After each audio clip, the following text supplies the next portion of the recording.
there on that. And as you focus your attention, that's good. Just start pressing down on my hand. Press down on my hand, press harder, press harder, press harder. That's good. Just focusing right there. Now in a few moments I'm going to say the word sleep. When I say the word sleep, you're not going to go to sleep. You're just going to relax down deeply. You'll allow your eyes to close, and you'll just feel absolutely wonderful at that point. Is that all right? Do you understand? All right, cool. All right, so I'm going to start counting down from 10 to 1. Press harder on my hand. Counting down from 10 to 1. That's good. The harder that you press, the more the rest of your body can relax. The harder that you press, the more the rest of your body can relax. That's good. 10, 9, 8, 7, 6, 8, 7, press harder, 6, 5, 4, sleep. There you go. Just drifting down, feeling absolutely wonderful. The deeper you go, the better you feel. The better you feel, the deeper you go. As you just drift down farther and farther and farther, every time I lift this arm and set it down, you can just allow yourself to relax a little bit more. That's good. Just relaxing a little bit more. There you go. Excellent. Good job. And in fact, this time when I lift up that arm, it can become just as stiff and straight as a steel rod, as stiff and straight as a steel rod. There you go, just there you go, totally stiff and straight like a steel rod, locked in at the shoulder, locked in at the elbow, locked in at the wrist. There you go. And you can just feel absolutely wonderful. Now I'm not going to do anything therapeutic, so I'm not going to have you take a big ball of stress or any obstacles in your life and move it out here and shoot it into outer space when I count down from 3 to 1 and touch your hand, and at that point your entire arm can just relax completely. 3, 2, 1, relaxing completely. There you go. All right, good job. And now if this were a regular show, regular demo, we'd go on and do a bunch of fun things. Tyler would forget his name and start answering to Biff. Or if we were doing therapeutic stuff, we would go off and resolve all of his problems. He would no longer feel compelled to chase cars and that kind of thing. By the way, you at no point feel compelled to chase cars. From here on out, you let cars pass by you safely. You are always safer in cars. All right. In a moment, I'm going to count from 1 to 5. When I reach 5, you can return to the outside world feeling fantastic, like you've had a 9-hour nap and a 7-hour massage. 1, getting ready to come on back to this. 2, knowing that you are always alert and aware when driving a car, so that you're always safe behind the wheel.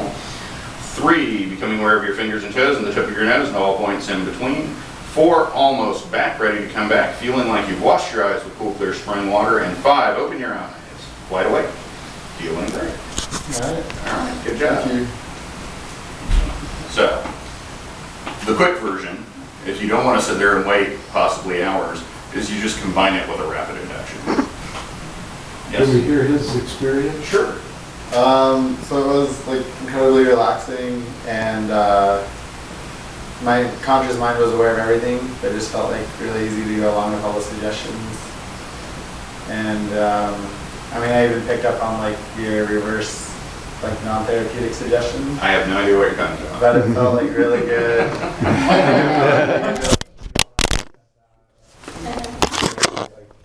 Yeah, so it just felt really amazing, and it was like easy to keep my like arms stiff, and like it was weird how the rest of my body could relax. Like when you gave me the suggestion, like press down harder, but let the rest of my body relax. It was interesting how I could put all this pressure into my arm, but the rest of my body was able to relax.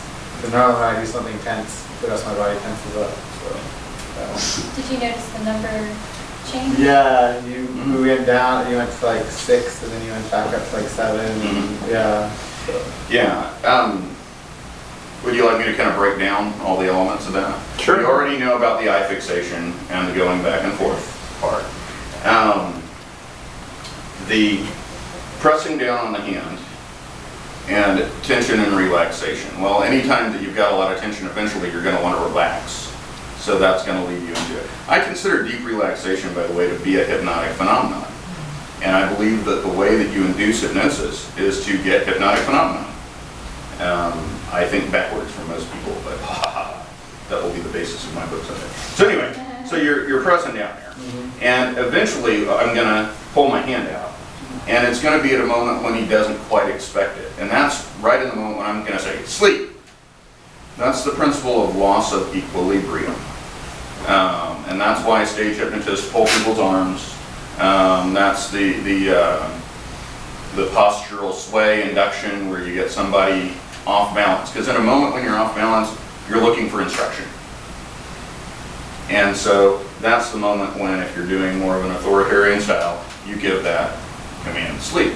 Now, even before that, we had a hypnotic contract. I had said, in a few moments, I'm going to say sleep, and that's your signal to relax down deeply. Is that good? And he says, oh, yeah, sure. So he's already agreed to do it. I didn't make him do anything. Okay, then the counting down from 10 to 1. There's nothing hypnotic about counting down from 10 to 1, except that Dracula did it in all the movies. And so people think that's what a hypnotist is supposed to do. And when they think that you're doing what a hypnotist is supposed to do, then they think they're supposed to do what a hypnotized person is supposed to do.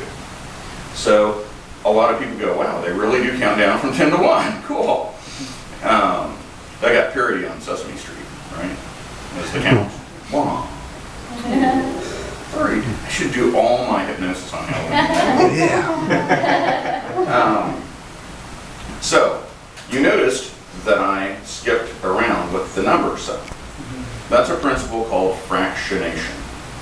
Okay, fractionation, basically, a hypnotist figured out, wow, it takes me 2 weeks to get anybody good enough at going into hypnosis that I can actually do any work with them. Because they come in for a day, I hypnotize them, they're not really deep enough, I can't get anything done. Finally, after doing it every day for 2 weeks, they're at the right point. Well, this young kid named Dave Ellman read about that, and he said, well, why couldn't you just do that all in one day? You know, hypnotize them, send them out into the hall for 15 minutes, then bring them back in, hypnotize them again. And then he thought, well, why can't you just do that in 1 hour? And they said, hey, why can't you do that in 1 minute?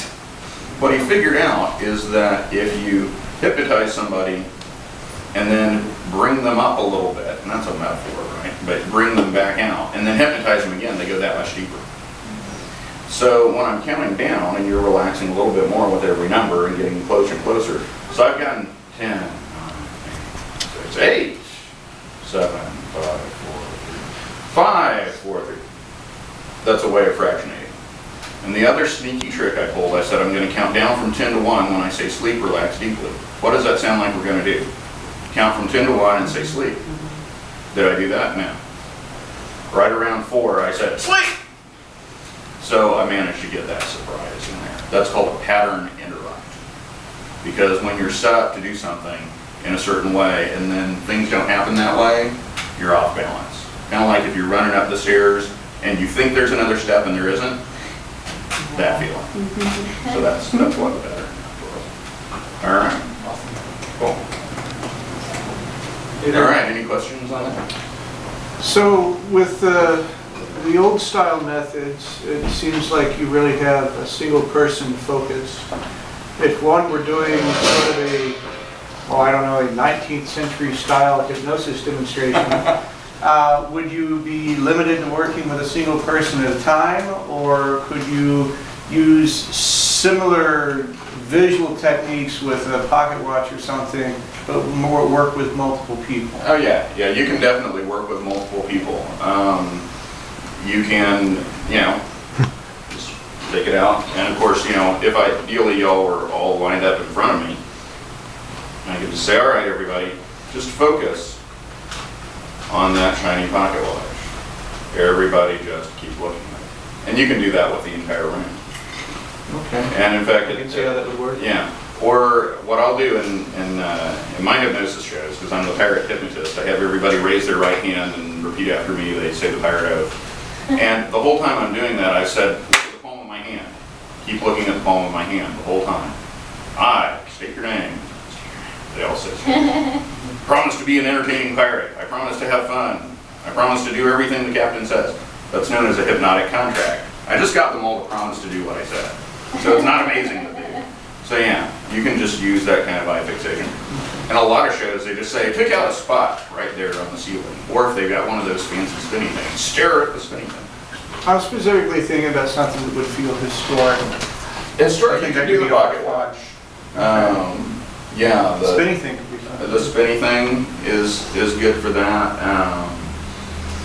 There were actually various spinny things and devices and gadgets that they came up with in the 1800s. There were Did some I see that something that sitting worked over there by- like that? Yeah, he's got a little electric one. There were some that worked with hand cranks or wound up and would spin around. Yeah, and that's the same principle.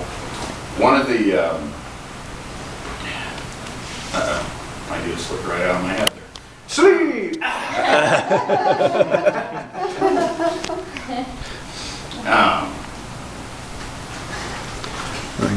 Yeah, well, that's It- that idea totally went out my hell. Time for a break, maybe. Yeah, it's time to take a break and practice and all that stuff. All right. Thank you.